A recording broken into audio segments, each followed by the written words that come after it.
Amen. Magandang hapon po sa bawat isa.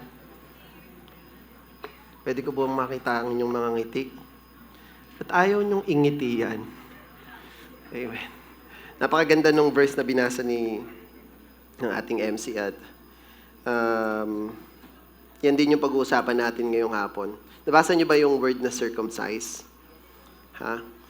Medyo may naalala kong kwento. Yung bata, tumakbo sa nanay niya, dali-daling tumakbo. Sabi niya, Mama, bakit? Ba't tarantang-taranta ka? Si Papa kasi may hawak siyang kutsilyo. Oh, ano naman? Magpapakamatay daw siya. Sabi ng nanay, ay nako, huwag ka maniwala sa tatay mo. Hindi yan totoo. Bakit naman di totoo? Magpapakamatay na nga siya, sasaksakin niya yung sarili niya. Hindi niya kaya yun. Bakit di niya kaya yun? Magpatuloy nga, hindi niya kaya, saksakin pa sarili niya. Anyway, pinapasaya ko lang kayo. Anyway, tayo po yung magsitayo at manalangin bilang paggalang sa salita ng Diyos. Atin pong tanggapin ang kanyang mga salita ngayong hapon at buksan natin ang ating mga puso. Hallelujah. Lord God, we praise you and we glorify you. At salamat dahil alam namin kayo po yung gumabay sa amin papunta rito at kayo po yung gagabay sa amin hanggang matapos. Lord, patuloy kami po'y lumalapit sa inyo ng may kababaang loob. Hindi po namin magagawa ang lahat ng bagay kung wala kayo. Nawa kayo po yung sumama at magpaintindi sa amin. Buksan niyo po yung aming puso, linisin niyo po ito upang maging karapat-dapat na makatanggap ng mga salita na nanggagaling sa inyo. Itago niyo po ako sa inyong likuran upang kayo po yung makita ng mga tao. Gamitin niyo lang po ako upang maihayag ang inyong mga salita na gusto niyo pong iparating sa bawat isa. Patuloy ka po naming pupurihin at sasambahin sa hapong ito. In Jesus' name we pray. Amen. So ngayong hapon, pag-usapan natin yung Galatians 5, 1-5. Yung series natin ngayong buwan ng July, ng Hulyo, ay it's all about freedom in Christ. Na napakaganda nung kanta kanina. All I need, ang taas naman, is you. All I need is you. May sipon lang ako. Pero maganda talaga yun kung wala. Si Jesus Christ lang yung kailangan natin, yung sabi ng kanta eh. Amen? So, freedom in Christ. This is our title. At maraming uri ng preaching, style of preaching, na ginagawa yung mga pastor. At ngayong hapon, ang gagawin ko, first time ko itong gagawin, it's an expository preaching. Itong expository preaching ay uri ng preaching na nakatuon lang sa verse na binasa natin. Yun lang yung pag-uusapan natin. At i-expose natin kung ano ba yung tunay na nilalaman at kabuuan ng nilalaman nung talatang binasa natin. Okay ba yon? Are you excited? Medyo seryoso lang to, pero gusto ko kong gawin to para mas maunawaan ninyo. Ano ba yung sinasabi ni Paul na kalayaan? Freedom. No? Ano yung sinasabing freedom in Christ? At itong Galatians 5, 1-5, most likely ito yung kadalasang gagamitin ng mga pastor natin ngayong Hulyo sa kanilang mga preaching. Kaya abangan nyo dahil mas lalo nyong maintindihan from every preaching na gagawin ng mga pastor dito, maiintindihan natin kung ano ba talagang ibig sabihin ng freedom. Pero ako na muna mauuna, ha? Nauna na pala si Pastor Nick last Thursday. Susundan ko, Pastor. Okay? So, basahin natin ulit. Sabi dito, verse 1. Sige, ikaw na lang next lang naman yan eh. Okay. Yung verse ay, sabi dito, it is for freedom that Christ has set us free. Stand firm, then, and do not let yourselves be burdened again by a yoke of slavery. Mark my words, I, Paul, tell you that if you let yourselves be circumcised, Christ will be of no value to you at all. Again, I declare to every man who lets himself be circumcised that he is obligated to obey the whole law. You who are trying to be justified by the law have been alienated from Christ. you have fallen away from grace. For through the Spirit, we eagerly await by faith the righteousness for which we hope. So wag niyong masyadong liliteralin yung sinasabi dito sa Bibliang to, sa talatang to. I-explain ko sa inyo, baka marami sa inyo hindi na magpatuli. Anyway, isa-isahin natin, baka matulad kayo dun sa tatay. Isa-isahin natin. So simulan natin sa verse 1. Sabi dito, it is for freedom that Christ has set us free. Stand firm then and do not let yourselves be burdened against by a yoke of slavery. Okay? So, yung salitang, it is for freedom that Christ has set us free. Pinalaya tayo ni Kristo upang manatiling malaya. Kasi, marami sa atin yung nandun pa rin sa mentalidad o mindset ng pagiging alipin ng kasalanan. Masyado tayong pressured, masyado tayong conscious, masyado tayong takot. At itong mga bagay na to yung nagdudulot, kaya nagkakaroon ka ng doubt. At nililinaw dito ni Paul, si Paul yung nagsulat sa Galatia, itong sulat niya ay paglilinaw na ang kalayaan ay binigay na ni Kristo. At hindi na muling magiging alipin.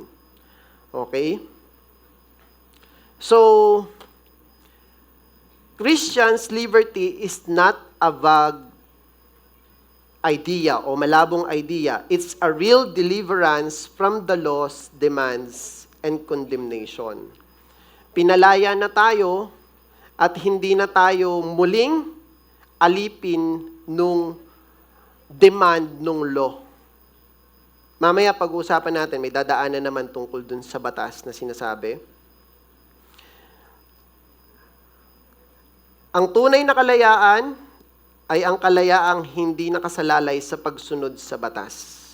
Ano ba yung batas na sinasabi ko dito? The Mosaic Law, yung 10 Commandments. Okay? Ito yung pinag-uusapan nating law. At most likely, lahat ng batas na dapat mong sundin. Ngayon, yung tinutukoy ditong kalayaan ay hindi nakasalalay dun sa 10 Commandments. Ayan ang sabi. Okay? At ito ay nakabatay lamang sa ginawa ni Kristo. Anong ginawa ni Kristo? Sino nakakaalala? Siya ay pinako sa krus ng Kalbaryo, namatay, at muling nabuhay. Itong bagay na to, yung dahilan ng ating deliverance para tayo ay makalaya. Dahil merong free will, we have to choose if we're going to have faith dun sa bagay na ibinigay ng Diyos. Kung mananatili ba tayong nasa makalumang pagsunod o nasa makabagong biyaya ng Diyos sa pamamagitan ni Kristo Jesus. Yung susunod na talata, diyan sa paragraph diyan, ang sabi, do not let yourselves, next ko yan.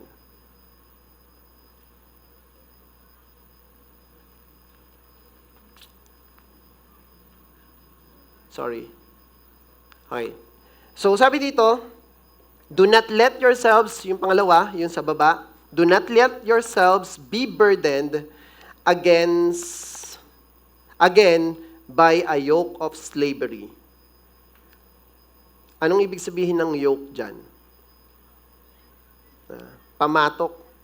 Ano yung pamatok? Yung sa mga kalabaw, yung, di ba, yung nakapasan dito sa kanyang balikat, yung mabigat, no?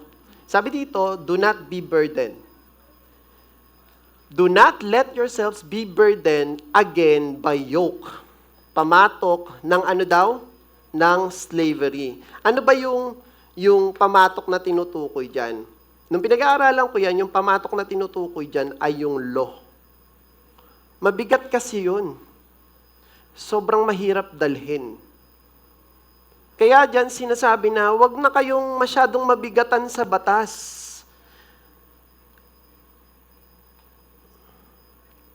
At wag na kayong magpaalipin dun sa paniniwala na kailangan mong sundin yung lahat ng batas.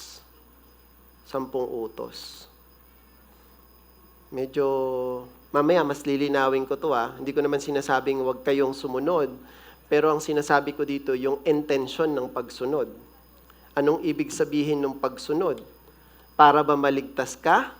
Or dahil mahal mo si Kristo? Motive yung tinutukoy dito. Hindi yung hindi ka talaga susunod. Para ka pala maging malaya, huwag ka nang sumunod sa batas. Yung ba yung ibig sabihin dito? Hindi. Ang ibig sabihin dito, yung bigat ng pagsunod ay hindi ka dapat ma-pressure. Kaya sabi niya, huwag ka nang maging burdened. Sa Tagalog, huwag ka nang, dyan sa sinasabi niya, huwag ka nang magpaalipin muli dun sa makalumang paniniwala. Ano ba yung makalumang paniniwala? Yung turo ng mga Judaism ng religion, yung tinutukoy ni Paul dyan. Okay?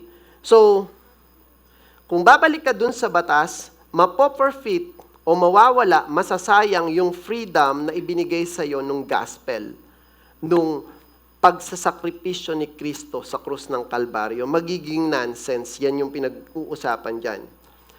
At sabi dito, the law was never a means of salvation. Pag pinag-usapan natin yung salvation, never magiging means nito yung law. Going back to it is a spiritual regression. Ano ibig sabihin ng regression? Parang hindi ka lumalago spiritually. It's not spiritual maturity. So, kung hindi mo daw maiintindihan yung sinasabi dito ni Paul na kalayaan, para ka pa ring bata na nananampalataya sa Diyos. Wala kang maturity. Hindi ka umaabot dun sa katinuan na pangmatanda. Maturity. Naintindihan? Okay, so, kaya napaka-importante na pinag-usapan natin ito ngayon para umabot tayo dun sa maturity level ng ating faith, ng ating pananampalataya, ng spiritual na aspeto ng buhay natin. Okay? Basahin natin yung second verse. Sabi dyan, ayun yung title dyan sa second verse. Christ become useless if you add law. Mark my words, sabi dito ni Paul, I, Paul, tell you that if you let yourselves be circumcised, Christ will be of no value to you at all. So, sino dito yung tuli? Wala nang value si Christ. Joke lang. Ipapaliwanag ko ito ng maigi. Kasi, yung circumcision sa kanila nung unang panahon, yung pagtutuli ay isang ebidensya bilang o tanda na ikaw ay susunod sa batas. Sa lumang tipan, yung pagtutuli ay inutos kay Abraham na gawin nila tong lahat. Saan ito makikita? Sa Genesis 17. Alam ko ito yung verse ko last time . No? Itong pagtutuli ay inutos kay Abraham. Sa mga Hudyo, ito ay tanda ng tipan ng Diyos sa kanila. So, kung hindi sila magpapatuli, ibig sabihin, hindi sila nakikiisa dun sa covenant ni Abraham at ng Diyos. So, dahil nasa lipi sila ni Abraham, lahat sila kailangan magpatuli para masakop sila ng covenant o nung promise ni God. At kung hindi nila gagawin yon, malamang hiwalay sila dun sa promise. Okay? Parang ano to? ID ng mga Hudyo. Naintindihan niyo? Pag hindi ka tuli, hindi ka Hudyo. Malinaw. Okay. So kaya napakalaki nung, kaya pinag-uusapan to nila. Hindi ko sinasabing huwag kayong magpatuli, ha? Kaya lang naman natin to pinag-uusapan kasi kaugalian nila to nung panahon nila. Sa atin, normal talaga magpatuli kasi aasarin kapag supot ka. Pero sa kanila, bilang katibayan na ikaw ay tunay na Hudyo, kailangan tuli ka.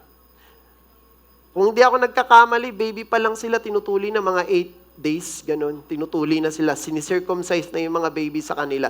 Kasi nga, yun yung tanda ng covenant ni Abraham tsaka ni God. Okay? So, parang ID nila to. Pag sinabi mong Hudyo ka, tapos di ka tuli, hindi ka tunay na Hudyo. Ganun yung dating. Naintindihan? Sa panahon ni Paul, ni Pablo, yung nagsulat ng Galatia, may mga Judaismo, may mga Judaizer. Sila yung mga nagtuturo pa rin sa mga Kristiyano na hintil. Mga mananampalatayang hintil. Ano yung hintil? Ito yung mga hindi Jews, hindi mga Jewish. Hintil ang ibig sabihin ay hindi Jewish. Naintindihan? So, may mga nagtuturo sa mga hintil nung panahon ni Pablo, kaya niya to sinabi, na dapat silang magpatuli para maligtas. So, yung pagpapatuli pala yung dahilan ng kaligtasan. Yun yung tinuturo. Para bang sinasabi nila, o sige, maniwala ka kay Jesus, pero kailangan mo pa ding sundin yung batas ni Moses. Kasi kung maniwala ka lang kay Kristo, tapos hindi ka pa rin sumusunod, hindi mo piniperfectize yung batas, may isa kang sinasablay dyan, kahit manampalataya ka kay Kristo, hindi ka pa rin ligtas. Yun yung sinasabi nila dito. Again, yung pagtutuli sa kanila ay tanda. Sa atin, normal talaga magpatuli. Magpatuli kayo, ha? Sino dyan hindi patuli? Ang pagtutuli ay simbolo ng pagsandal sa batas o gawa para sa kaligtasan. Ibig sabihin, yung motive nga nung pagtutuli. Hindi naman yung ritual yung ginagawa kasi paglilinis naman yun, kalinisan naman yun pag nagpatuli sila. Pero hindi yun yung pinipinpoint ni Paul, kundi yung motibo kung ba't sila nagpapatuli. Ba't ka nagpatuli? Kailangan kasi. Okay yun. Pero kung sasabihin mo, ba't ka nagpatuli? Kasi gusto kong maligtas Mali na yung motibo ng pagtutuli. Yun yung ibig sabihin dito. Ang lupit pala ng expository preaching, no? Talagang dinidetalyado yung sinasabi dito. At inaalam natin, yung pinanggagalingan, ba't niya sinabi? Kasi ang hirap intindihin nito. Baka maraming mga Kristiyano hindi na magpatuli. Okay? So, this is something like the motive. Anong motibo? Yung motibo kasi nung karamihan nung panahon ni Paul, naniniwala sila dun sa mga Hudyo, sa mga Judaizer, yung mga nagtuturo ng batas na kailangan magpatuli ka para maligtas ka. Hindi lang sapat o hindi sapat yung pananampalataya kay Kristo. Kailangan mo magpatuli kasi yan yung tanda na ikaw ay sumasandal sa pagsunod at sa batas. Dahil itong batas na to ang magliligtas sa'yo. Yun yung tinuturo nila. Kaya sabi ni Paul, kung sino sa inyo may ganitong motibo sa pagtutuli, o kung sino man sa inyo yung nagpatuli, hindi nakaisa, o parang winawala nyo ng halaga yung ginawa ni Kristo sa krus ng Kalbaryo. The motive of being circumcised. Naintindihan? Paul is attacking not the ritual, but he is attacking the motive. Yung motibo. Sabi dito,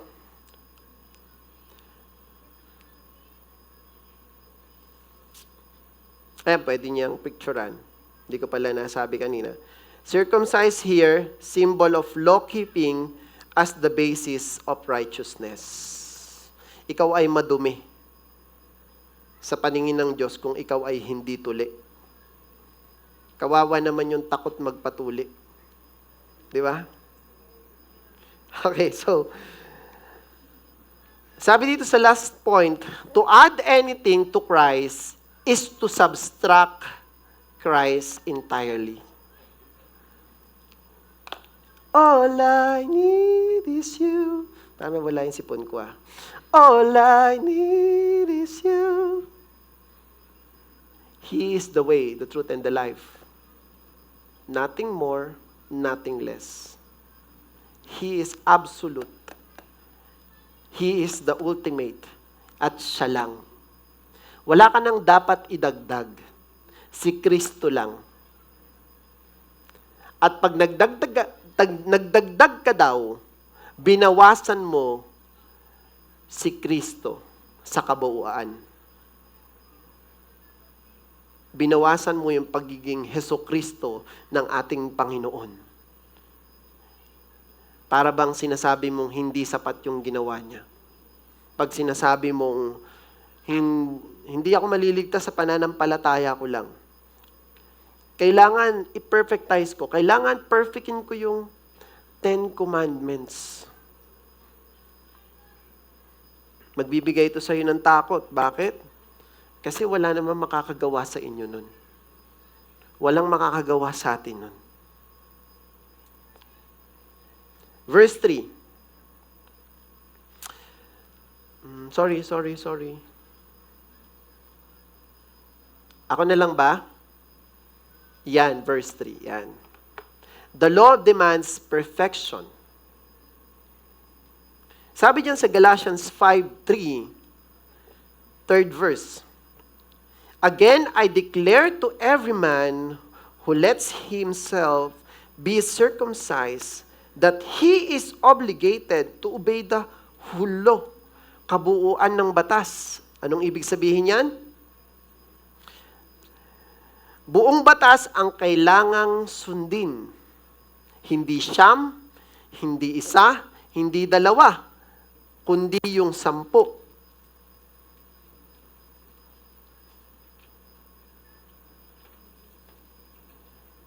Sabi diyan, every man who lets himself be circumcised is obligated to obey the law. Ang problema, you cannot pick and choose parts of the law. Hindi ka makakapili kung ano lang yung pwede mong sundin. Pag naniwala tayo na yung law, yung batas ni Moses na ibinigay sa kanyang mga kalahi, yung magiging paraan para tayo ay maligtas, magiging mahirap to para sa atin. Kasi hindi pwedeng pumili. Hindi pwedeng may mawala. Kailangan lahat masusunod. Walang pwedeng i-miss. Ang sino mang nagpapasakop sa pagtutuli ay obligadong sundin ang buong kautusan, sabi sa Tagalog. Pag pinili mo yung law, you must keep it perfectly. Pag yung batas, yung paniniwalaan mo para ikaw ay maligtas, yung pagsunod sa batas, kailangan mo itong ma-perfect. Which is impossible. Anong sabi diyan? Susunod na slide. James 2:10. Anong sabi sa James 2:10? For whoever keeps the whole law and yet stumbles at just one point is guilty of breaking all of it. Kung sino daw yung nagkikip ng law, naniniwalang etong batas na to ni Moses, yung makapagbibigay ng kaligtasan, pero nag-i-stumble sa isa. Guilty siya sa pagbe-break ng lahat ng kautusan. Are you with me?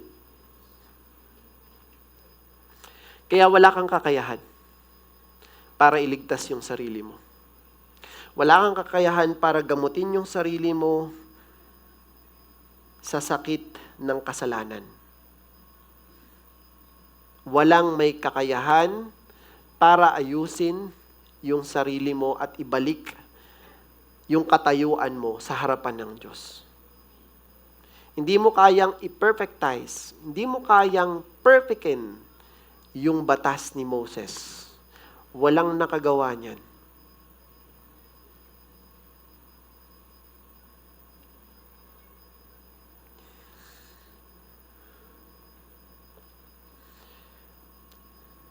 The law doesn't bend. It demands full compliance or it condemns. Kung pipili nating maligtas sa pamamagitan ng gawa, dapat perpekto. Or guilty ka. Kung hindi mo perfect, kung hindi mo maperpekto, anong mangyayari? You are being condemned. Ikaw ay wala ring kwenta. You are the same with those people na hindi sumusunod sa kahit na isang batas. It's the same. Sundin mo yung 9, sundin mo yung 8, pero may isa kang hindi sinusunod, parehas lang yun ng hindi mo pagsunod sa 10. Yun yung sabi sa Bible. Let's go sa verse 4. Legalism cuts you off from grace. Legalism kasi by the law. Okay? Sabi dito sa Galatians 5:4, you who are trying to be justified by the law have been alienated from Christ. You have fallen away from grace. Kayong nagsisikap na maging matuwid sa pamamagitan ng pagtupad sa kautusan, inihiwalay ninyo ang inyong sarili kay Kristo at napalaya kayo sa kagandahang loob ng Diyos. Napalayo kayo sa kagandahan ng loob. Sa kagandahan loob ng Diyos. So tayo ay malalayo sa biyaya, the grace. Kung tayo ay patuloy na magsisikap na itong pagsunod sa batas, yung magiging dahilan ng justification. Ano yung justification? Paglilinis sa atin sa harapan ng Diyos.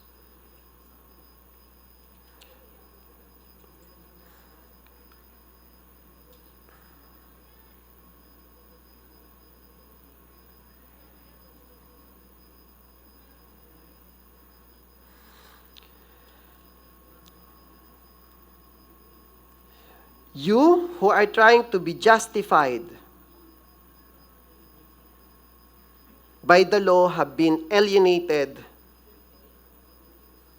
Ano yung ibig sabihin ng alienated? Nakahiwalay kay Kristo from Christ. Okay? Tayo ay mahihiwalay kung patuloy nating sinusubukan na tayo ay ma-justify sa pamamagitan ng batas.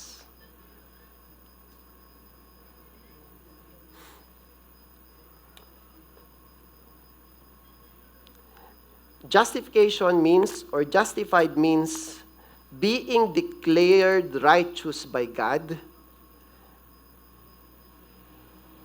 not based on personal merit, but through faith in Jesus Christ. Hindi sarili nating kakayanan, kundi kay Kristo. Ngayon, kung tayo ay pinipilit nating ma-justify yung sarili natin sa paggawa ng mga batas, tayo ay nahihiwalay kay Christ. You have fallen away from grace.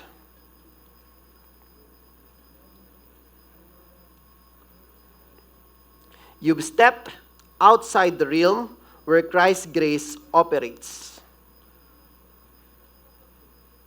Isa pa, yan. Now, yung legalism or legalismo, yung paniniwala na tayo ay madja-justify sa pamamagitan ng batas, mga kapatid, ay pag-alis sa ilalim ng grasya ng Diyos. For it is by grace of God we are being, by what? By grace of God.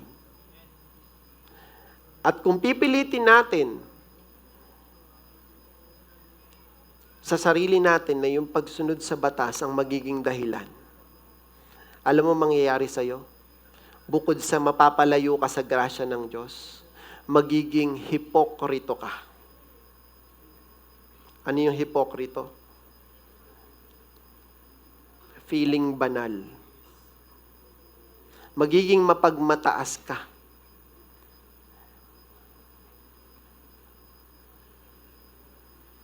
It is not from yourselves, ang sabi doon, yung kaligtasan, hindi galing sa sarili mo, kundi kay Kristo. Through faith, so that no one can, walang makapagyabang. Alam mo ba, tol? Lahat ng 10 commandments na susunod ko, ikaw, nasusunod mo ba? Naku, tol, hindi ka maliligtas. Ganito yung kaparaanan ng mga Pariseyo nung unang panahon. They condemning people. Kaya sabi ni Kristo, kung maaalala nyo nung babatuhin yung babae, sabi niya, sandali, sino sa inyo hindi nagkasala? Siya yung unang bumato. Anong ginawa ng mga Pariseyo? Nagsialisa na lang sila. Kasi wala sa kanila ni isa yung nakasunod at na-perfectize, na-perfect lahat ng batas. Alam nila sa sarili nila na they are also sinners. Because deep inside of their heart, they are also doubted if they are righteous or not. They know that the justification na pinanghahawakan nila ay hindi sapat. Kasi wala sa kanila ni isa yung nakasunod sa lahat ng batas. Kaya walang bumato. Yung babaeng nangangalo niya, nakikiapid, di ba? Alam niyo ba yung storyang yon? Babatuhin siya ng mga tao kasi nung unang panahon, kung sino sa kanila yung nahuli na nakikiapid at nangangalo niya, binabato hanggang mamatay. Ang tawag nila doon, stone to death. In English lang naman eh. Naintindihan? Pero wala ni isa sa kanila. Bakit? Kasi wala sa kanila ni isang nakasunod talaga sa batas. Kahit yung mga Pariseyo, nakabisado, yung Torah, yung batas, yung buong Biblia, the Old Testament. Kabisado nila, pero kahit sila hindi nila nasusunod.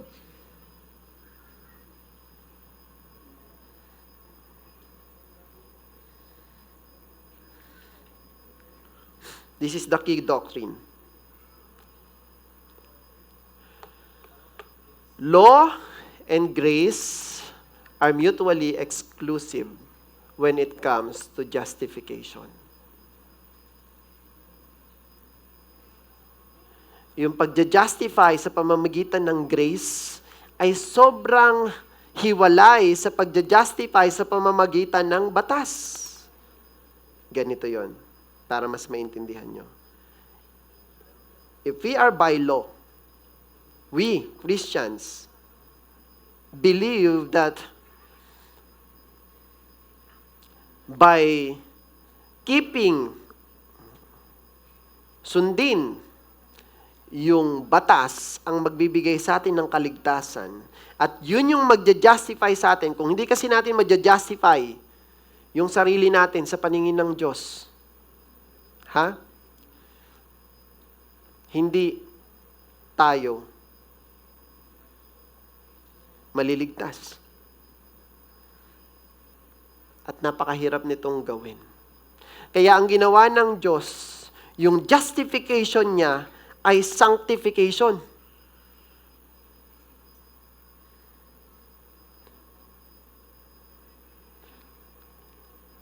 Para bang sa harapan ng Diyos, pag tayo ay tiningnan niya, ito yung sanctification, ha?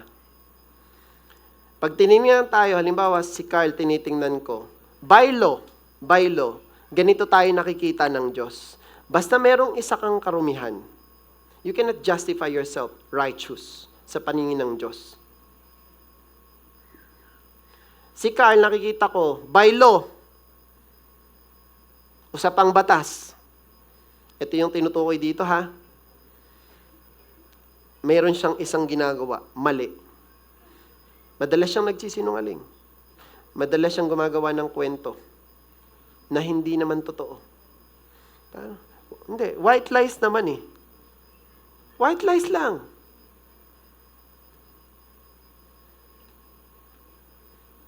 Hindi ko siya kayang tingnan. Because God is pure, righteous. He cannot even look sa kasalanan. Yun yung sabi sa Bible. Kaya hindi ka makikita ng Diyos. Yung pagbaba ni Jesus Christ, yung pagdanak ng kanyang dugo ay sanctification. Sinanctify. Nilinis. Ngayon, sa lahat ng pagkakataon, sandali, mas gusto kong mayroong, ganito tinuro sa akin to eh. Halika dito, JB, paborito kitang tawagin eh. Halika, Jake. Yan. Sige, tayo kayo dyan. Sabihin nyo pag ngalain, dyan, tayo kayo dyan.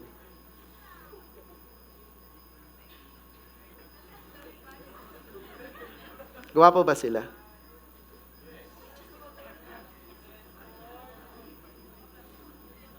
Sino mas gwapo sa kanilang dalawa?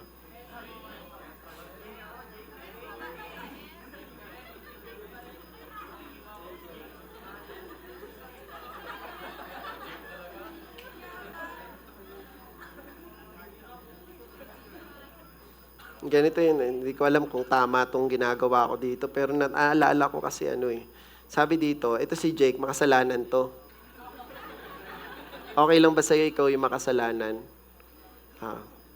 Ngayon, kunwari ikaw si Jesus Christ, parang di bagay. Meron pa bang iba dyan?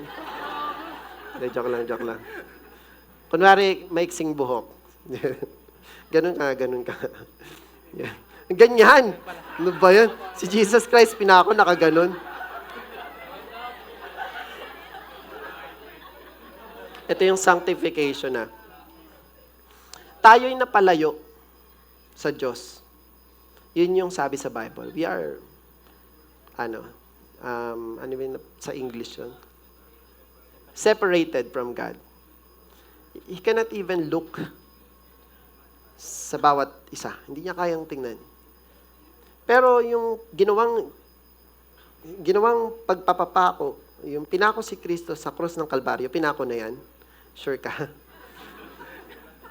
Ito yung naging dahilan na tayo ngayon ay na-justify sa pamamagitan ng sanctification. Ngayon, every time na tinitingnan ko si Jake, hindi na si Jake yung nakikita ko. He is more like Christ. Why? Kasi yung blood niya, yung luminis kay Jake, yung kasalanan, kung nandito kayo ng mga nakaraang series tungkol sa blood, yung blood ni Jake ay punong-puno ng bacteria, ng virus.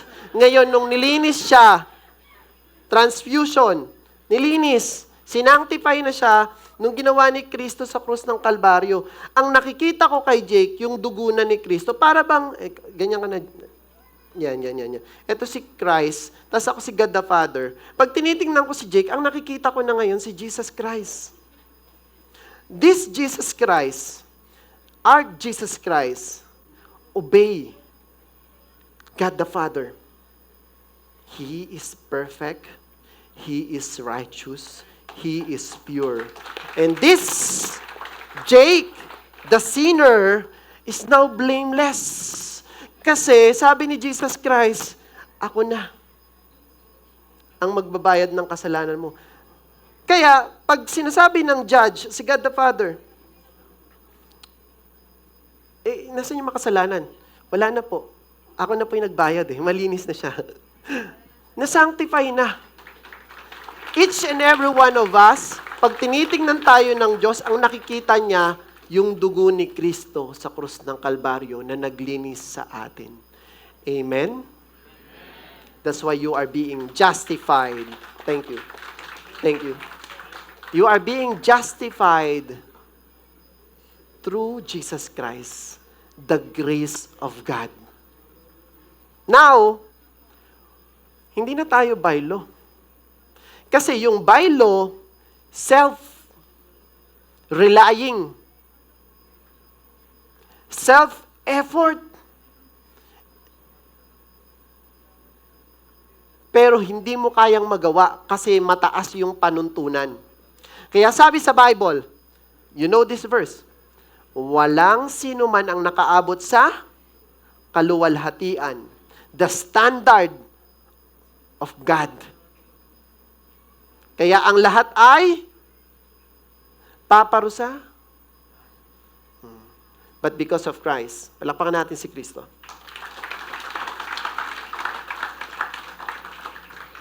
You are now justified. Justified. Amen? Verse 5. Natatapos na ako. Ang bilis For through the Spirit, we eagerly await by faith the righteousness for which we hope. Sabi diyan, the true Christian's hope. Ito yung ating pag-asa. Walang ni sino man yung makakasunod sa batas, pero may binigay sa ating pag-asa. For through the Spirit, we eagerly await by faith. Tayo'y nag-iintay ng may pananampalataya. The righteousness for which we hope. Sabi sa Tagalog, kami umaasa na magiging matuwid sa pamamagitan ng pananampalataya. Ano daw yung nagbibigay sa atin ng pagiging righteous, pagiging matuwid? Ano daw? Faith. It's through faith. Not by works, but by faith. Tayo ay righteous. That's why, sa pamamagitan ng pananampalataya. Kaya maniwala kayo sa akin. Those people na merong pananampalataya kay Kristo. Sabi sa Bible, di ba? Ihabol ko lang to Dito part ng expository. Sabi nila, the prayer of the righteous people. Ano sabi? Are effective. The prayer of the righteous people are effective. Now, huwag kayong maniwala na si Pastor Bruce lang, si Pastor Nick lang, si Pastor Zep lang, yung may effective na prayer. Kasi feeling nyo kami lang yung righteous. Hindi. Sa totoong buhay, walang righteous. Ba't ganun yung mic ko? May ubo? Nahawa agad? Nahawa ba to? Kala ko tao lang nahahawa sa ubo Pares na kaming umuubo. Anyway, walang karapat-dapat. Pero because of Christ, labat na. Labat na pala Labat. Babalik na. Pero dahil dun sa pananampalataya natin kay Kristo, we are righteous. Okay? We are not righteous because we are perfect, but we are righteous because we are blameless. Hindi na tayo pwedeng i-accuse sa kasalanan na ginawa natin kasi binayaran na ni Kristo lahat para sa atin. Naintindihan? Palakpakan nyo nga ang Diyos.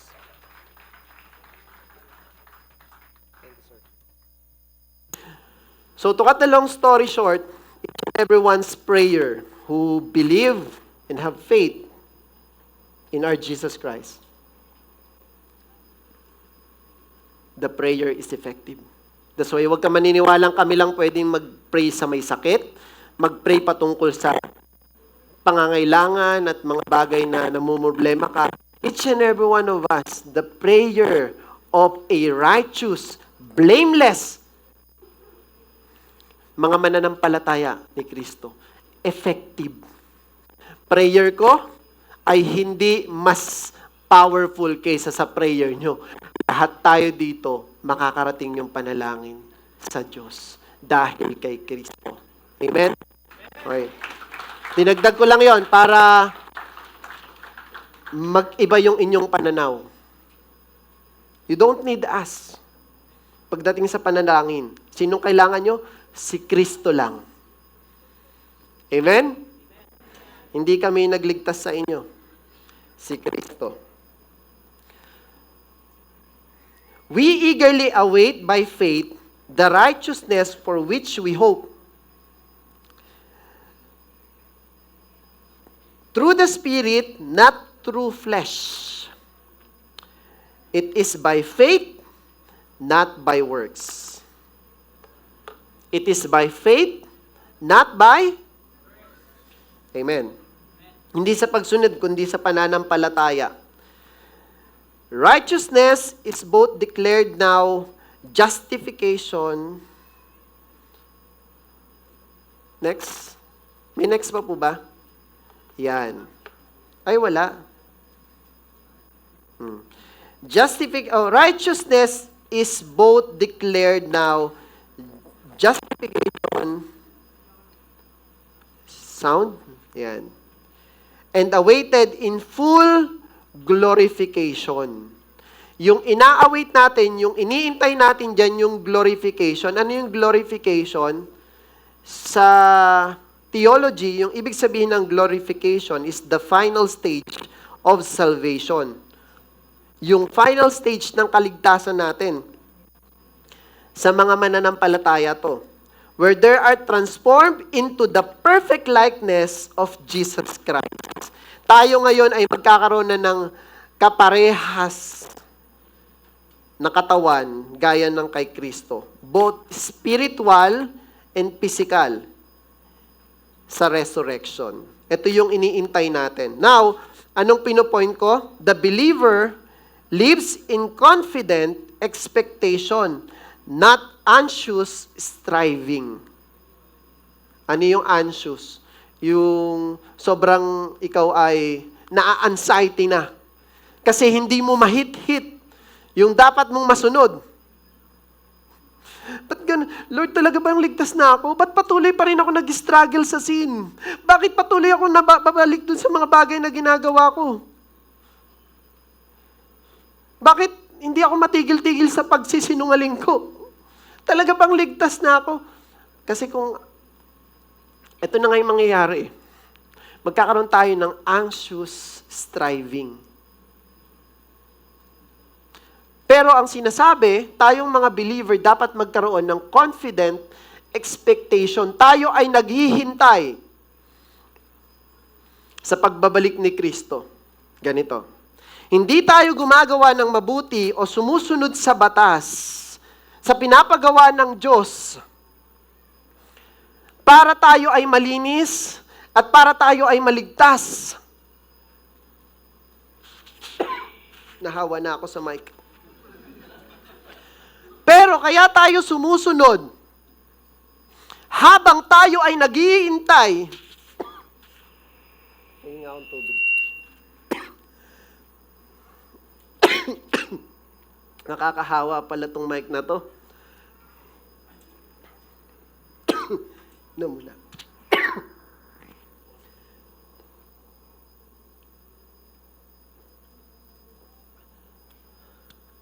Fresh.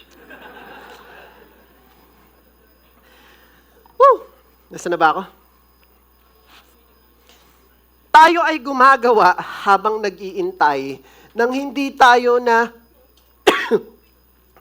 anong tawag doon? Nababagabag, hindi tayo na-anxious, hindi tayo nape-pressure. We are waiting while obeying.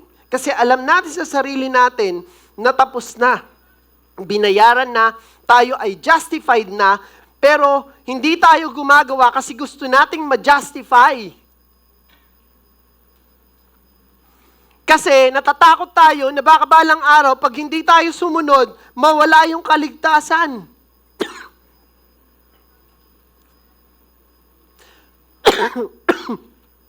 Nasasarapan kasi akong sumigaw eh. Na-trigger tuloy.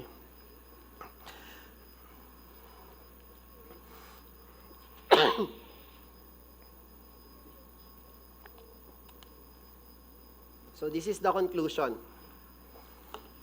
Hindi ko napapahabain. I know you get the point, and I know naniniwala ako na lahat tayo dito ay may pananampalatayang si Kristo lang yung magbibigay sa atin ng kaligtasan.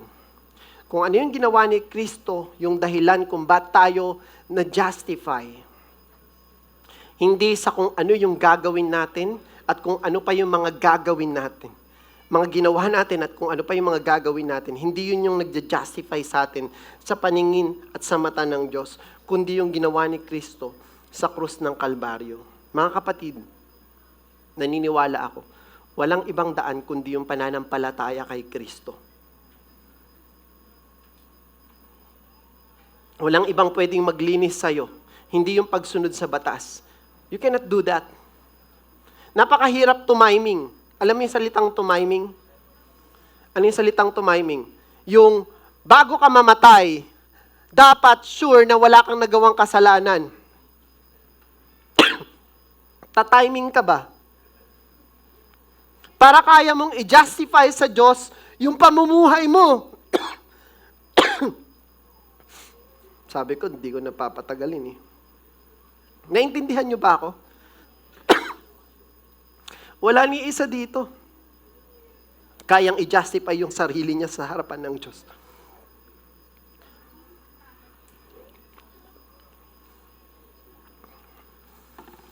Pero dahil sa grace, we are being justified sa pamamagitan ni Kristo. Law plus grace is equals to gospel. It's not the gospel.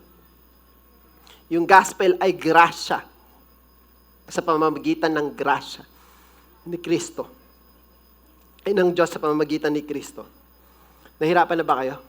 Kayo nahirapan sa akin, no? Kung matinang gusto yung lalamunan ko. Mag-spray lang ako ng ano.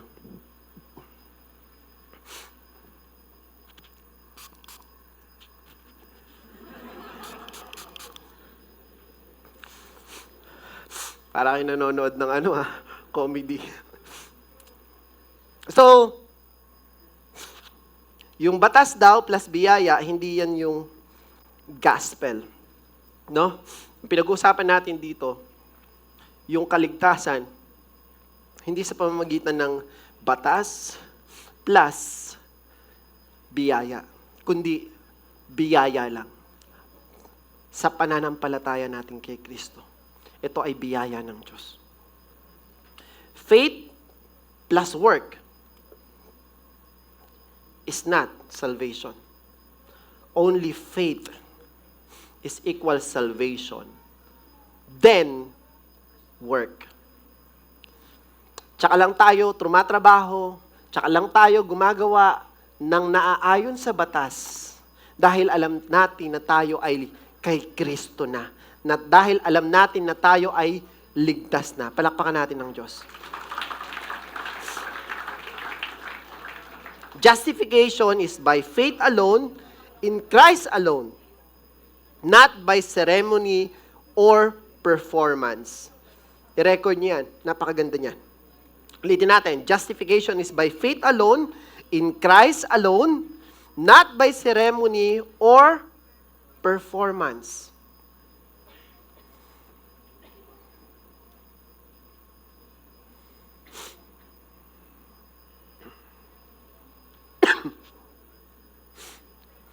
Legalism is slavery. The gospel is freedom.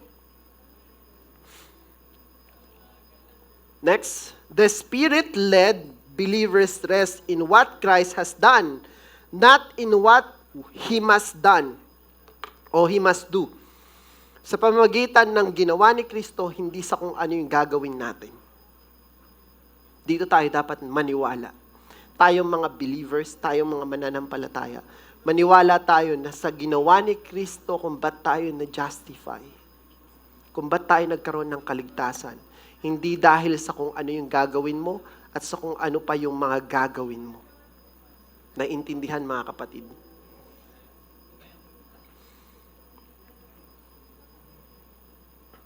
Saan ba tayo nagpapaalipin? Actually, pag pinag-aralan mo ng maigi to, no, shorten ko na lang, tapos na ako dito. Saan tayo nagpapaalipin? Sa kautusan, legalismo, ito yung tinutukoy na pagpapaalipin natin. Sa ritual, mga religious acts na walang puso, ginagawa na lang natin, pero hindi naman talaga galing sa puso. Kasi kailangan lang natin gawin. Motibo yung pinag-uusapan. Sariling katwiran, sariling justification. Ito yung mga bagay na tayo ay nagpapaalipin. Huli, dahil sa takot at duda. Natatakot ka na, hindi ka maliligtas, kaya sobrang ikaw ay lalong nawawala sa grasya ng Diyos. Mga kapatid, ito yung huling point. Justification by grace through faith is incompatible with justification by law. You can mix them. It's either Christ or the law. But if you choose the law, you cannot become justified. Pero sa grasya ng Diyos, sa pamamagitan ni Kristo, hindi ka na pinahihirapan. Hindi ka dapat sumunod para maligtas o ma-justify. Ikaw ay kailangang sumunod dahil nananampalataya ka sa Kristo na nagbigay sa iyo ng kalinisan, kapatawaran. Kristo na nagbayad sa iyo sa krus ng Kalbaryo para muli kang tanggapin ng Diyos, maging malinis sa pamamagitan ng dugo niya at magkaroon ng kaligtasan na siguradong kaligtasan. Hindi nakakabagabag, kundi sigurado sa pamamagitan ng pananampalataya sa Kanya. Naintindihan? Alam niyo ba na yung mga parot, every time na kinukulong sila, mga ibon, or specifically, yung parot, pag kinulong mo yung isang ibon, lalo na yung parot, for how many years na ikulong mo sila?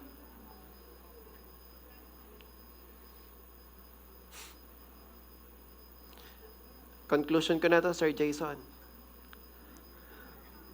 Kailangan ko ng tugtog eh. Pag ikinulong mo yung mga parot, ng 10 taon, tapos ilabas mo sila dun sa kulungan.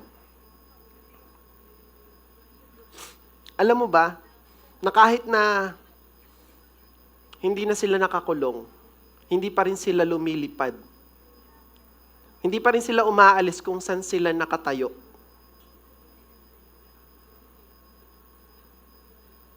Anong pinopoint ko?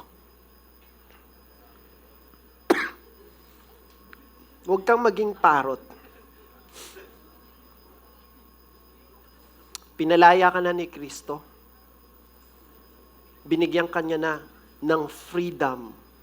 Hindi para muling ikulong yung sarili mo sa mga bagay na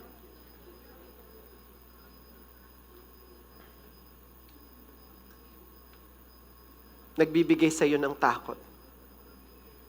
Pinalaya ka niya, tinanggal ka na niya sa kulungan. Makinig kayo. Pinalaya ka na niya. Huwag ka na magkaroon ng mentalidad na ikaw ay patuloy na nakakulong. Yung kalayaan na to, yung nagbibigay sa'yo ng pag-asa. Na balang araw ay, kung ikaw ay dadating dun sa point ng buhay mo, na mamamatay ka, ikaw ay babalik muli. Mabubuhay mag-uli. Kaparehas ni Kristo. Naintindihan niyo ba ako, mga kapatid? Isa sa mga nakakalungkot na katotohanan dito sa Pilipinas, most of the Filipino, I think it's almost 130 years since nag-declare tayo ng kalayaan sa mga Espanyol. 333 years tayong inalipin ng Espanya. Ginawa nila tayong kolonya. At dahil doon, nagkaroon tayo ng slavery mindset ng mga Pilipino. Alam nyo ba yon? Na kahit na tayo ay malaya na, kung umasta tayo, para pa rin tayong mga alipin. Karamihan sa atin gusto pa rin mga tulong, gusto pa rin maging alipin ng mga ibang bansa. Kukunti pa lang sa atin tunay na nakakalaya dun sa pagkaalipin mindset. Next week. Ito yung topic natin. Yung freedom, kailangan to ng tamang mentalidad. Ipapaunawa ko sa inyo next week kung ano yung tamang mindset na binibigay sa atin ng Diyos bilang isang malayang mananampalataya. Hindi nakakulong sa batas, hindi nakakulong sa mga ritual, hindi nakakulong sa mga kaugalian ng unang panahon. Na akala natin yun yung magbibigay sa atin ng kaligtasan. Pero hindi. Si Kristo. Si Kristo lang. Yung tanging daan. Siya lang yung nagbigay sa atin ng kalayaan. Amen? Palakpakan natin ang Diyos. Let's stand up. Let's close this in prayer. Hallelujah, Lord. Thank you sa mensahe. At salamat dahil sinamahan niyo po kami sa buong pag-uusap tungkol sa inyong salita. Alam namin, O Diyos, na kayo yung nagbigay ng kalinawan sa bawat isa. Kayo yung patuloy na nagpapaintindi sa amin ng mga bagay na dapat naming malaman. Thank you sa mga revelation, Lord. Nawa ito'y magamit namin upang yung pananampalataya namin sa inyo ay patuloy na lumalim at lumago. Ang spiritual naming aspeto ng buhay ay mas mapaigi sa pamamagitan ng mga revelasyon na to. O Diyos, salamat dahil sa inyong grasya. Salamat sa aming Panginoong Jesucristo na ibinigay ang buhay sa krus ng Kalbaryo upang kami ay patuloy na magkaroon ng pag-asa. Balang araw, kami ay magkakaroon ng glorified body at makakasama namin kayo. O Diyos, salamat.